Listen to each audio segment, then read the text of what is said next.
بیچاری کئی روز سے دم توڑ رہے، ڈر ہے خبر بد نہ میرے منہ سے نکل، تقدیر تو مبرم نظر آتی ہے ولیکن پیران کلیسا کی دعا ہے کہ تو پہلی بات میں ہوئی عالمی نظام خلافت دنیا کی دیر مبرم ہے، ہو کر رہے گی صاحب ایمان کو کوئی شک کوئی شبہ کوئی ریب نہیں ہو، البتہ اس کا اب دوسرا پہلو، اس کا آغاز کا پہلی بات تو یہ ہمارے بعض لوگ کے ذہنوں میں سادہ وہ سمجھتے ہیں کہ پوری دنیا میں ایک ہی دفعہ آ جانی چاہیے، یہ کوئی علاقائی خلافت کی خلافت تو عالمی، ان سے میں کہتا ہوں عالمی خلافت کب تھی جناب؟ یہ تو نہ خلافت راشدہ میں عالمی، کیا ہندوستان شامل تھا اس میں؟ کیا چین شامل تھا؟ کیا یورپ شامل تھا؟ اور پھر جو خلافت کے نام سے جو ملوکیت چلی ہے وہ بھی صرف دور بنو امیہ میں کہ وہ پورا عالم اسلام کم سے کم اس کے تحت تھا، بعد میں خلافت عباس بنو عباس میں اور فاطمیین کی خلافت میں اور آل عثمان جو ہیں آٹومان ٹرکس کی خلافت ٹکڑے تھے، اس سے بکرے تھے، کوئی مانتا تھا کوئی، اور سب سے بڑی بات یہ اگر ایک دم پوری دنیا پر خلافت قائم ہو سکتی تو حضور کے دست مبارک سے ہوتی کہ نہیں ہوئی، نتیجہ کیا نکلا؟ ایک جزیرہ نما عرب یہاں خلافت قائم ہو گئی، حضور خلیفہ، اس کے بعد آپ کے خلفائے راشد، پھر شرقن غربن 3 کالمز فوجوں میں صحابہ کے 3 کالم، ایک ایسٹ ورڈ، ایک ویسٹ ورڈ، ایک نارتھ ورڈ، ایک عراق کو فتح کرتے ہوئے ایران میں پہنچ گیا، خراسان تک چلا، ایک شام کو فتح کرتے ہوئے اور پھر سینائی پیننسولا سے ہو کر افریقہ میں داخل ہوا اور اٹلانٹک گیا، تیسرا سیدھا شمال میں گیا، لیکن یہ زیادہ دور نہیں جا سکتا تھا، کوکیشین ماؤنٹینز، کوہ قاف، اس زمانے میں تو یہ یوں سمجھیے کہ امپیسیبل تھا کوہ قاف،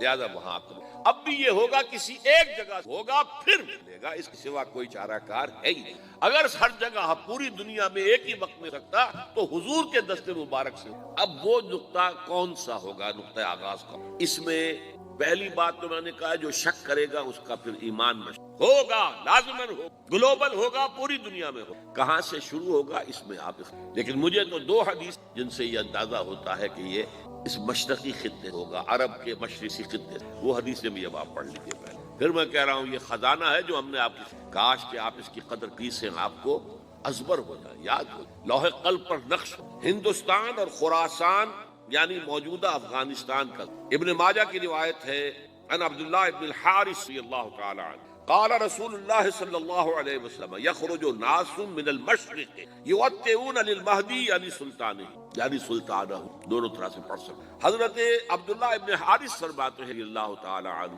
کہ حضور نے ارشاد فرمایا مشرق کی طرف سے وہ فوجیں نکلیں گی، لوگ آئیں گے جو عرب میں مہدی کی حکومت قائم، یہ مہدی کون ہوں گے اس کا ذکر میں ذرا بعد میں کروں گا، لیکن نوٹ کر کہ مہدی سے پہلے لازماً کسی مشرقی علاقے کے اندر وہ نظام قائم ہو چکے گا، تب وہاں سے یہ مشرق کون سا ہے؟ عرب کے مشرق میں آپ چلیے ایران بھی آ جائے گا، افغانستان بھی ہے، پاکستان، اور اگر اس سے اور تو یہ ہے عرب کا، اس سے فوجیں، اس کا کیا مطلب ہے کہ اس میں سے کسی جگہ پر نظام خلافت پہلے قائم ہو جائے گا تاکہ وہاں سے فوجیں جائیں گی جو جزیرہ نما عرب میں حضرت مہدی کو قائم ہے۔ اب دوسری حدیث یہ سنن ابن ماجہ کی ہے، میں نے آپ نے دوسری عن ابی ہریرہ رضی اللہ تعالی عنہ، یہ ترمذی شریف کی روایت ہے، قال قال رسول اللہ صلی اللہ علیہ وسلم یخرج من خراسان رایات لا يردها شیء حتى تنصب بإیلیا، خراسان کے علاقے سیاہ جھنڈے لے کر ان کا رخ کوئی موڑ نہیں سکے، ان کو پیچھے پھیر نہیں سکیں گے کوئی بھی، یہاں تک کہ وہ یروشلم میں جا کر، ایلیا حضور زمانے میں یروشلم، یہ یروشلم تھا جب حضرت سلیمان کی، اور یہاں پر معبد سلیمانی ہیکل، پھر یہ یروشلم ہی رہا ہے تاریخ، یہاں تک کہ سن 70 عیسوی میں جب ٹائٹس رومی جنرل نے اس کو گرایا، ختم کیا، سیکنڈ ٹیمپل گرا دیا، اور یہاں سے یہودیوں کو کہا نکل جاؤ، کوئی یہودی باقی بالکل تہو بالا برباد کر، اس کے کوئی 150 سال بعد ہیڈریان، رومن ایمپرر ہیڈریان، اس نے پھر دوبارہ آباد 150 سال تک بالکل بنجر اور بالکل غیر آباد، اب ہیڈریان نے جب آباد کیا تو اس کا نام اب یروشلم نام، تو حضور کے زمانے میں پھر اس کا نام ایلیا، اور اب اس سے کیا معلوم ہو رہا ہے کہ یہ یروشلم مسلمانوں کے قبضے ایک دفعہ پہلے نکلا تھا، سن 1099 مسلمانوں کے ہاتھ سے نکلا، کروسیڈرز عیسائیوں نے آ کر اس کو لاکھوں، اس کو 1187 واپس لے، صلاح الدین ایوبی کرد، عرب کھوکھلے تھے، عربوں نے کھویا، واپس نہیں لے سکے، بہت حکومت کر چکے 400-500 برس کی، اور ان کے عیش، ان کے آرام، اب ان میں جان نہیں، واپس لینے والا گرم کرد صلاح الدین ایوبی، تو گویا کہ اب آپ سمجھئے کہ 88 برس تک عیسائیوں، اب 1967 میں یہودیوں نے قبضہ کیا ہے، اور اب 88 نہیں تو 38، لیکن وہ دور آئے گا کہ اب پھر لیں گے، لینے والے عرب بھی نہیں ہوں گے۔ خراسان کے علاقے، یہ خراسان کیا تھا؟ ایلیا تو میں نے آپ کو بتا دیا، یروشلم کا نام ہے۔ خراسان اس زمانے میں ایک بہت بڑے ملک، کچھ حصہ پاکستان کا بھی اس میں شامل ہے، کچھ حصہ ایران کا بھی ہے۔ ایران کے اس حصے کو اب بھی خراسان کہتے ہیں، وہ ایک صوبہ ہے۔ خراسان ایک صوبہ ہے ایران کا، چھوٹا سا۔ پاکستان میں خاص طور پر یہ جو علاقہ مالا کنڈ ایجنسی کہلاتی ہے، سے اوپر جتنا علاقہ، اور یہ جو واخان کی ایک پٹی آتی ہے، واخان افغانستان کی ایک پٹی سی دم سی چلی آتی ہے جو جا کر چائنا کی سرحد سے، یہاں سے لے کے یہاں تک یہ جو مالا کنڈ کا وہ درہ ہے اور پہاڑ ہے، یہ بھی خراسان۔ باقی تقریباً 2/3 آف افغانستان، ساؤدرن حصہ نہیں ہے خراسان کا حصہ، یہ سیستان کا، یہ خراسان نہیں، لیکن یہ کہ اوپر کا 2/3 آف افغانستان، اور اس کے ساتھ یہ جو عرب، جو اب یہ ترک ممالک آزاد ہوئے ہیں سوویت یونین کے، یہ سارا علاقہ خراسان بزرگ، دی گریٹ، ایک درجے میں ہو گیا کہ جزیرہ نما عرب پر اللہ کے نور کا بھی اتمام ہو گیا، اللہ کا دین بھی غالب ہو گیا کہ نہیں ہو گیا؟ لیکن کیا محمد الرسول اللہ صرف عرب کے لیے بھیجے گئے تھے؟ قرآن کہتا ہے ببانگ دول وما ارسلناک الا کافۃ للناس بشیرا ونذیرا، اے محمد صلی اللہ علیہ وسلم، ہم نے نہیں بھیجا ہے آپ کو مگر پوری نوع انسانی کے لیے بشیر اور نذیر بنا کر۔ تو جان لیجئے کہ یہ مقصد بعثت محمدی صلی اللہ علیہ وسلم بتمام کمال اس وقت پورا ہوگا جب کل عالم انسانیت پر، کل روح ارضی پر اللہ کا دین اسی طرح غالب ہو جائے گا جس طرح کہ محمد رسول اللہ والذین معہ صلی اللہ علیہ وسلم ورضی اللہ تعالی عنہم اجمعین، ان کے ہاتھوں سے، ان کے ایثار سے، ان کی قربانیوں سے، جن کا نقشہ آپ کے سامنے مولانا کھینچ چکے ہیں، ان کے احسان، ان کی قربانیاں، ان کی محنت، ان کی جفاکشی، ان کی سرفروشی، ان کے جان تن من دھن لگا دینے کے نتیجے میں جیسے اس وقت غالب ہوا تھا، کل روح ارضی پر غالب ہوگا، تب کہیں جا کر مقصد بعثت محمدی مکمل ہوگا۔ یہی وجہ ہے اقبال نے کہا تھا وقت فرصت ہے کہاں، کام ابھی باقی ہے، نور توحید کا اتمام ابھی باقی ہے، لیکن ساتھ ہی خوشخبری بھی دی تھی، یہ چمن معمور ہوگا نغمہ توحید سے، آئے گا وہ دور، یہ چمن معمور ہوگا نغمہ توحید سے، لازماً آتا رہے گا۔ لہذا اب اس کے درمیان جو یہ فصل ہے اس کو سوچئے، لیکن میں اس سے پہلے ذرا وہ حدیثیں کہ جن میں حضور کی سری پیشن گوئیاں آئی ہیں بڑی تیزی کے ساتھ آپ کو سنا دینا چاہتا ہوں، اور اس کی وجہ کیا ہے۔ یہ زمینی حالات جنہیں میں نے کہا انہیں دیکھیں، ظاہر بات ہے کبوتر کی طرح آنکھیں بند کرنے کا تو فائدہ نہیں، حقیقت کو دیکھنا پڑے گا۔ حقیقت کو دیکھتے ہیں تو دل بیٹھ جاتا ہے، مایوسی کے اندھیارے چھا جاتے ہیں، امید کی کوئی کرن کہیں نظر نہیں آتی۔ کہاں نظر آتا؟ مولانا نے کتنا عمدہ نقشہ کھینچا ہے، کہاں ہے وہ اسلام؟ مسلمان تو ہیں، 1 ارب سے زیادہ ہیں، لیکن کوئی پوچھے 1 انچ زمین دکھاؤ جہاں اسلام تم نے نافذ کیا، تو وہاں ہمارے ہاتھوں کے طوطے اڑ جائیں گے۔ نتیجہ یہ ہے کہ حالات تو زمینی جو ہے وہ ہے مایوس کن۔ اس میں ظاہر بات ہے کہ امید کا دامن تھامنے کے لیے ہمیں کوئی چیز چاہیے، اور وہ چیز ہے جو محمد عربی صلی اللہ علیہ وسلم اپنی خوشخبریوں کی شکل میں دے کر گئے۔ آپ نے اپنے دور سے لے کر قیامت تک 5 دور گنوا دیے۔ تکون النبوۃ فیکم ما شاء اللہ ان تکون ثم يرفع الله اذا شاء يرفعها ثم تكون خلافة على منهاج النبوة ثم تكون ملكا عاضا ثم تكون ملكا جبريا ثم تكون خلافة على منهاج النبوة۔ یہ طویل حدیث کا میں نے صرف خلاصہ سنایا ہے آپ کو۔ مسند احمد ابن حنبل کی روایت ہے، حضرت نعمان ابن بشیر راوی ہے رضی اللہ تعالی عنہ۔ پہلا دور دور نبوت، دوسرا دور دور خلافت علی منہاج النبوہ، نبوت کے نقش قدم پر خلافت جسے ہم خلافت راشدہ کہتے ہیں۔ تیسرا دور مسلمانوں کی حکومتیں، لیکن وہ ملوکیت کا دور، ملکن عاقن، اور ان میں ظاہر بات ہے کہ عاقن بھی تھی، جہاں ان میں خوبیاں تھیں وہاں برائیاں بھی تھیں۔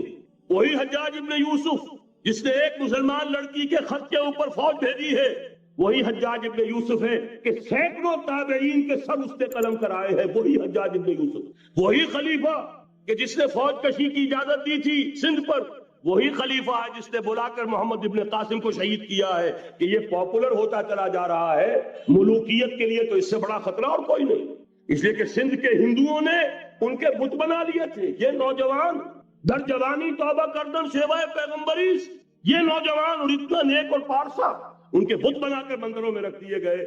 اندیشہ ہو گیا کہ یہ تو پاپولر ہو گیا تو ہمارے خلاف بغاوت کر دے گا، بلا کر شہید کر دیا گیا۔ بہرحال تیسرا دور تھا وہ ملکن عابدن کٹکھنی ملوکیت، چوتھا دور تھا ملکن جبرین غلامی کی ملوکیت۔ پہلے کم سے کم بادشاہ مسلمان نام کے تو تھے، اب تو ہم ملکہ برطانیہ کے زیر نگیں تھے، تاج برطانیہ کے غلام تھے، کہیں ولندیزیوں کے غلام تھے، کہیں کسی اور کے غلام تھے، کہیں اطالویوں کے غلام تھے، کہیں فرانسیسیوں کے غلام تھے۔ یہ چوتھا دور نوٹ کر لیجئے، آدھا ختم ہو گیا، آدھا باقی ہے۔ براہ راست غلامی کا دور ختم ہو گیا، لیکن ریموٹ کنٹرول والی انہی کی غلامی اب بھی چل رہی۔ فیصلہ وہی ہے جو مولانا کا تسبیح یا امریکہ یا امریکہ یا امریکہ، وہی لوگ، وہی ذہن، وہی ان کی بود و باش، وہی ان کی معاشرت، وہی ان کی سوچ، وہی ان کے اقدار، وہی ان کے نظریات، وہی ان کی معاشیات، وہی ان کی معاشرت، ہر شے وہی ہے، صرف رنگ کا فرق ہے اور کچھ نہیں۔ نظام ابھی وہی ہے، چلانے والے بھی انہی کے پرستار ہیں، بلکہ ریموٹ کنٹرول سے وہی چلا رہے ہیں۔ وہ تو آپ کے بجٹ کا بھی فیصلہ کرتے ہیں، آپ کی الیکٹریسٹی کے ریٹس بھی معین کرتے ہیں۔ تو حال یہ ہے کہ ابھی وہ چوتھا دور ختم نہیں ہوا، فرق صرف یہ ہے کہ ڈائریکٹ کی بجائے ریموٹ کنٹرول ہے۔ لیکن حضور کی خوشخبری یہ ہے ثم تکون خلافت علی منہاج النبوہ، پھر ایک دور آئے گا خلافت علی منہاج النبوہ کا۔ یہ محمد الرسول اللہ کی نوید ہے، وہ صادق المصدوق، وہ سچے ہیں، ان کی صداقت پر خود اللہ گواہ ہے، لہذا وہ دور آ کر رہے گا، اس میں کسی بھی بندے مومن کے لیے کسی شک و شبے کی کوئی گنجائش نہیں۔ اگلی حدیث اگلی سنیے، اب جب یہ دور آئے گا تو عالمی ہوگا، جیو ورلڈ آرڈر نہیں ہوگا، جسٹ ورلڈ آرڈر ہوگا۔ یہ نیو ورلڈ آرڈر NWO، حقیقت میں جیو ورلڈ آرڈر ہے JWO، لیکن اسی کو بدلنا ہے جسٹ ورلڈ آرڈر آف اسلام، اور وہ گلوبل ہوگا۔ دو حدیثوں کا تذکرہ کر دوں۔ حضرت ثوبان حضور کے ایک آزاد شدہ غلام تھے، وہ روایت کرتے ہیں، مسلم شریف کی روایت ہے، یہ صحیحین میں فرماتے ہیں کہ حضور نے ارشاد فرمایا ان اللہ زوالی الارض فرأیت مشارقها ومغاربها وان امتی سیبلغ ملکها ما زوی لی منها، رواہ مسلم رحمہ اللہ۔ حضور فرماتے ہیں اللہ تعالیٰ نے میرے لیے پوری زمین کو لپیٹ دیا، یہاں تک کہ میں نے اس کے سارے مشرق دیکھ لیے، سارے مغرب دیکھ لیے، اور سن لو مجھ سے، ٹیک اٹ فرام می، میری امت کی حکومت ان تمام علاقوں پر قائم ہو کر رہے گی جو مجھے زمین کو لپیٹ کر اور سکیڑ کر دکھا دیے۔ گلوبل ہوگی کہ نہیں؟ دوسری حدیث سنیے، یہ پھر مسند احمد ابن حنبل کی ہے۔ حضرت مقداد ابن اسود رضی اللہ تعالی عنہ فرماتے ہیں حضور نے فرمایا لا يبقى على ظهر الارض بيت وبر ولا مدر الا ادخله الله كلمة الاسلام بعز عزيز وذل ذليل اما يعزهم الله فيجعلهم من اهلها او يذلهم فيدونون لها۔ یہ ہے حدیث مسند احمد ابن حنبل کی۔ اور حضرت مقداد فرماتے پھر میں نے کہا اچھا تب تو ہو جائے گی وہی بات، وَيَكُونَ الدِّينُ كُلُّهُ لِلَّهِ، دین کل کا کل اللہ کے لیے ہو جائے گا۔ حدیث کا ترجمہ یہ ہے کہ حضور نے فرمایا روئے زمین پر نہ کوئی اینٹ گارے کا بنا ہوا گھر رہے گا، نہ کوئی اونٹ کے بالوں کے بنے ہوئے کمبلوں کا خیمہ رہے گا جس میں اللہ تعالیٰ کلمہ اسلام کو داخل نہ کر دے۔ لیکن یہ داخلہ دو طریقے سے ہوگا، بعز عزیز وذل ذلیل، یا صاحب عزت کے اعزاز کے ساتھ، یا کسی مغلوب کی مغلوبیت کے ساتھ، یعنی یا تو اللہ تعالیٰ ان کا اعزاز فرمائے گا اور وہ کلمہ اسلام کے خود قائل ہو جائیں گے۔ جب گھر والا خیمے والا اسلام لے آئے گا تو اسلام اس کے گھر میں داخل ہوگا، اس کو بھی عزت نصیب ہوگی۔ وَلِلَّهِ الْعِزَّةُ وَلِرَسُولِهِ وَلِلْمُؤْمِنِينَ، عزت تو حق ہے اللہ کا، اس کے رسول کا اور اہل ایمان کا۔ اور اگر وہ اسلام قبول نہیں کرے گا تو یؤتُ الْجِزْیَةَ عَنْ یَدٍ وَهُمْ صَاغِرُونَ، چھوٹے ہو کر رہنا پڑے گا، جزیہ دینا ہوگا، اسلام کی بالادستی قبول کرنی ہوگی۔ بتائیے اس کے بعد بھی کوئی شک ہے؟ یہ ہے آسمانی نقشہ۔ یہ اللہ فرما رہے وَاللَّهُ مُتِمُّ نُورِهِ وَيَأْبَى اللَّهُ إِلَّا يُتِمَّ نُورَهُ لِيُظْهِرَهُ عَلَى الدِّينِ كُلِّهِ وَلَوْ كَرِهَ الْمُشْرِكُونَ۔ یہ اللہ کا فیصلہ ہے۔ ادھر يُرِيدُونَ لِيُطْفِئُوا ہے، یہ زمینی نقشہ ہے۔ اب شکل کیا ہے؟ اب میں آپ سے عرض کر دوں کہ ان دونوں کے مابین جو خلا نظر آ رہا ہے، کوئی شخص یقین کے ساتھ نہیں کہہ سکتا کہ اب حالات کا کیا رخ ہوگا، اس لیے کہ ظاہر بات ہے قرآن مجید میں مستقبل کے بارے میں خود حضور سے کہلوایا گیا وَإِنْ أَدْرِي أَقَرِيبٌ أَمْ بَعِيدٌ مَا تُوعَدُونَ. لوگوں مجھے معلوم نہیں ہے کہ جس بات کی تمہیں خبر دی جا رہی ہے وہ قریب آ چکا ہے یا دور ہے. وَإِنْ أَدْرِي لَعَلَّهُ فِتْنَةٌ لَكُمْ وَمَتَاعٌ إِلَىٰ حِينٍ. اور میں نہیں جانتا، ہو سکتا ہے اللہ کچھ اور مہلت دے دے تمہیں اور کچھ اور آزمائش جو ہے اس کے لیے تمہارے لیے کوئی اور مہلت عطا فرما دے، ہو سکتا ہے. تو میں بھی کسی دعوے سے نہیں کہہ رہا، لیکن دو امکانات ہیں. امکان نمبر ایک کیا ہے؟ ابھی عالم اسلام کا ایک سالڈ بلاک ہے جو یہودی ورلڈ آرڈر کی نگاہوں میں کھٹک رہا ہے. میں کھٹکتا ہوں دل یزداں میں کانٹے کی طرح. اگرچہ ان کی اسٹریٹجی کیا ہے؟ ایک ایک کر کے ان کے حصے بکھرے کر کے تیا پانچا کرو. ابھی وہ بلاک کون سا ہے؟ ایران ہے، افغانستان ہے، پاکستان ہے اور روسی ترکستان سے آزاد ہونے والی جو ریاستیں ہیں. یہ ایک سالڈ بلاک. یہ عجمی مسلمان ہے، عربی نہیں. عربی گئے یہ نوٹ کر لیجیے. اس لیے کہ عربوں کو اللہ نے فضیلت دی تھی، محمد ان میں سے تھے صلی اللہ علیہ وسلم. یہ رتبہ بلند ملا جن کو مل گیا. لیکن ساتھ ہی اللہ نے دھمکی بھی دے دی تھی سورہ محمد میں، ان تتولوا یستبدل قوما غیرکم. اگر تم پیٹھ دکھا دو گے اس مشن کو جو ہم نے تمہارے حوالے کیا ہے، تمہیں ہٹائیں گے، کسی اور کو لے آئیں. اور یہ بات ہو چکی ہے 13ویں صدی عیسوی میں 1258 میں جب سقوط بغداد ہوا ہے. عربوں کے ہاتھ سے عالم اسلام کی قیادت چھین لی گئی، معدوم کر دی. اس کے بعد قیادت کن کے ہاتھوں میں آئی؟ ترکوں کے ہاتھ. ترکان تیموری ہندوستان میں، ترکان صفوی ایران میں، ترکان سلجوقی مڈل ایسٹ میں، اور ترکان عثمانی کا تو کہنا ہی کیا ہے. وہ ایشیا مائنر سے چل کر آپ کو معلوم ہے کہ مشرقی یورپ کا کتنا بڑا علاقہ. دی گریٹ آٹومان امپائر اس صدی کے آغاز تک قائم تھی. اس صدی میں عجیب عجیب معجزے ہوئے ہیں. گریٹ آٹومان امپائر جو 3 بر اعظموں پر محیط، نام و نشان ختم. The great U S S R, نام و نشان ختم. اب تو روس صاحب ایک ملک کی حیثیت سے رہ گئے. یہ اس صدی میں دو اور وقت نہیں ہے میں اور آپ کو کیا بتاؤں. اس صدی میں تو بڑے بڑے عجیب عجوبے ہوئے ہیں. بڑی بڑی 2 عظیم جنگیں ہو چکی ہے، تیسری جو ہے سر پر کھڑی ہے، دور نہیں ہے، جس کو حدیث میں کہا گیا ہے الملحمۃ العظمیٰ، تاریخ انسانی کی عظیم ترین جنگ.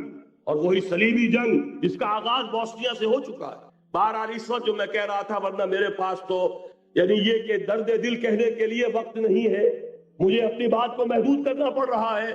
لیکن میں اب آ رہا ہوں اصل موضوع کی طرف کہ ایک امکان تو یہ ہے کہ اس بلاک میں اسلام کا احیاء ہو، اور اس کے لیے کچھ نویدیں بھی موجود ہیں، احادیث نبویہ. وہ تو آپ نے سنا ہوگا اقبال کا شعر، میرے عرب کو آئی ٹھنڈی ہوا جہاں سے، میرا وطن وہی ہے، میرا وطن وہی ہے. حدیث میں آتا ہے یخرج ناس من المشرق یودعون للمہدی یعنی سلطان. مشرق سے فوجیں نکلے گی یہ جو کہ مہدی کی حکومت قائم کریں گے. یہ مہدی اہل تشیع کے مہدی اور ہیں، ہمارے مہدی اور ہیں. اہل تشیع کے عقیدے کے مطابق ان کے بعد میں امام جو روپوش ہو گئے تھے وہ امام مہدی ہے، وہ ظاہر ہو جائیں گے. ابھی امام غائب ہے، پھر وہ ظاہر ہو جائیں. ہمارے نزدیک یہ مہدی پیدا ہوں گے یا ہو چکے ہوں، اور یہ ہوں گے حضرت فاطمہ کی نسل ہی سے رضی اللہ تعالی عنہا. لیکن عالم عرب کے اندر پھر ایک طاقت بن کر ابھریں گے، باطل کی قوتوں کے خلاف جہاد کریں گے. لیکن ان کو مدد آئے گی 2 طرف سے. ایک زمینی مدد آئے گی مشرق سے، ایک آسمانی مدد آئے گی. عیسیٰ ابن مریم کا نزول، حضرت مسیح علیہ السلام جو زندہ آسمان پر اٹھائے گئے تھے نازل ہوں گے. اور در حقیقت ان 2 مددوں کے نتیجے میں پھر یہود کا قلع قمع ہوگا، اور یہی گریٹر اسرائیل ان کا گریٹر گریو یارڈ بن کر رہے گا، عظیم تر قبرستان بن کر رہے گا. اس کی بڑی واضح حدیثیں موجود ہیں، اس کی بڑی تفصیلی خبریں موجود ہیں. یہ احادیث کی کتب کے اندر بدقسمتی سے ہماری اس کی طرف توجہ نہیں. ایک تو یہ ہو سکتا ہے. اسی طریقے سے ایک اور حدیث ہے، یخرج من خراسان رایات سود، اور یہ مسلم شریف کی روایت ہے، نوٹ کیجئے گا، نہیں ترمذی شریف کی روایت ہے. یخرج من خراسان رایات سود لا يردها شيء حتى تنصب بإيلیا. اور خراسان حضور کے زمانے میں آج کے افغانستان کا نام. یہ افغانستان میں جو جہاد ہوا ہے، غلطیاں ہوئی ہیں اور غلطیوں کا خمیازہ بھگت رہے. یہ تو اللہ تعالیٰ کی سنت ہے جس میں اللہ نے صحابہ کو بھی ایگزمپٹ نہیں کیا، غلطی کی سزا دی ہے. 35 صحابہ کی غلطی غزوہ احد میں ہوئی، جہاں سے حکم تھا کہ مت ہٹنا،